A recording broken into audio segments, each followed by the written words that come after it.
With the Millersville Police Department now the focus of a TBI investigation, News Channel 5 Investigates uncovers new questions about the stories that Shawn Taylor tells about himself. It's the story that just keeps on giving. A lot to get to here at 6 o'clock. We're glad you're joining us. I'm Hunter Hoagland. And I'm Jennifer Krause. It is a scandal first uncovered by our chief investigative reporter, Phil Williams. And Phil, what you've uncovered seems to raise more questions about the police chief and assistant police chief's own stories. That's right. Stories about the jobs he claims to have held in the past, stories about the retaliation he claims to have faced, stories that continue to raise questions about whether Millersville's conspiracy cop should have a gun and a badge. Pucker factor's starting to get a little high. I'm afraid I got a damn Ford team sitting out here in the curtilage with the damn paint in my place with a laser. In Shawn Taylor's mind, he's been onto a vast international conspiracy involving some of the country's most powerful politicians. We are getting closer and closer and closer to taking the deep state down. A discovery, he claims, that has continually put a target on his back. And every time that I will go to an agency and start digging, they will always, as soon as I start showing them everything, they shut me down. Which is why the Millersville assistant police chief says he has had trouble keeping a job. You don't become a gypsy cop going from agency to agency. You don't do it. It's bad. But it was to the point that that's what was forced on me. As the well-connected bad guys he imagines repeatedly try to shut him down. And if they can't get rid of you, then they'll have the district attorney come after you.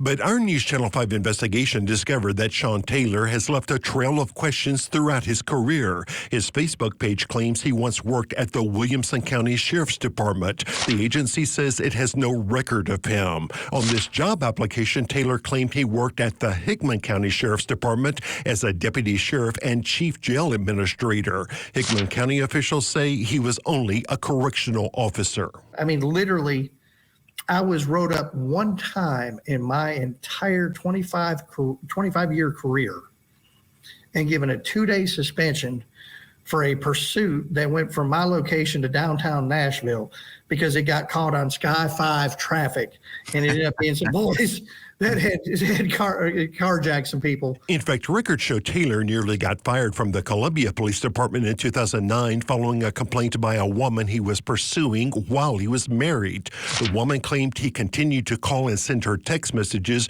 over her objections, even calling her an in-lover because she was friends with an African-American officer.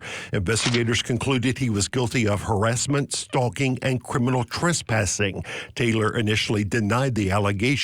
Then he worked out a deal for a 10-day suspension.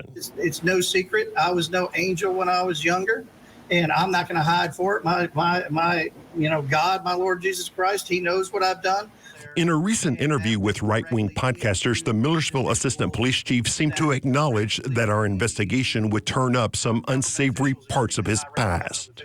But it's not just what Shawn Taylor has done in the past. We also uncovered questions about the bizarre stories he continues to tell about the people who he thinks will do whatever it takes to stop his investigations. Yeah, we'd like to talk to you about some of your conspiracy theories. All right, well, have a good day. Taylor has refused to answer any of our questions about his wild conspiracy theories, but one of his favorites stems from a few months when he worked for this tiny police department in West Tennessee. Literally had somebody show up to my house, warn me, and literally a week later to the day, I was involved in a head-on collision. There, Taylor claims he got so close to the truth about the conspiracy he was investigating that, as he describes it, someone decided to take him out.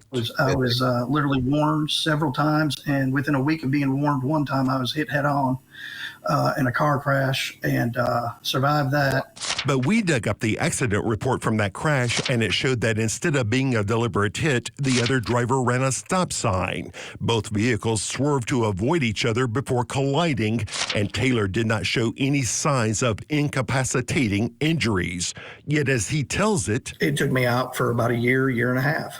Again, we got his personnel file, and it shows that several months after the crash, Taylor suddenly left a note with his badge and keys. The note said his grandmother was ill. Taylor had given no notice of his desire to quit and would not respond to calls or emails. Shawn, it looks like you're prepared for something, man. What's up here? Then in fall 2022, Taylor's story took another strange turn as he claimed his life was in danger from the conspiracies he had figured out. It would not surprise me if we get one of these tonight.